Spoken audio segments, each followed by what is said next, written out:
ખેડા જિલ્લાના મૌધા તાલુકાના અલીણા ગામમાં પીવાના પાણીની ગંભીર સમસ્યા વકરી છે। ગામમાં ગંદુ અને પ્રદૂષિત પાણી આવતા ગ્રામજનો રોષે ભરાયા હતા। પીવાનું પાણી ન મળતા સ્થાનિકોએ સરપંચ અને તલાટી કમ મંત્રીનો ઘેરાવો કરી વિરોધ નોંધાવ્યો હતો। નાનો તથા મોટા કસાઈવાડા વિસ્તારમાં છેલ્લા ઘણા સમયથી ઘરોમાં ડહોળું ગંદુ અને દૂષિત પાણી આવી રહ્યું છે। આ અંગે ગ્રામ પંચાયત તંત્રની બેદરકારીનો સ્થાનિકો દ્વારા ગંભીર આક્ષેપ કરવામાં આવ્યો છે।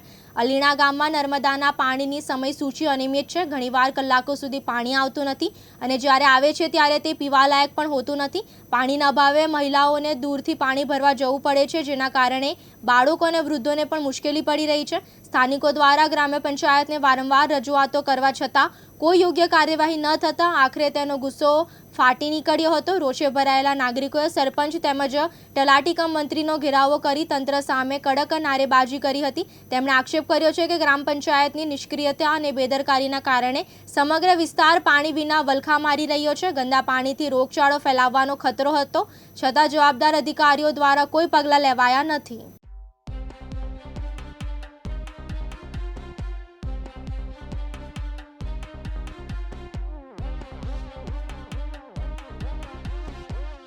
जिग्नेश सोढ़ा, दिव्यांग न्यूज़, मौदा, खेड़ा।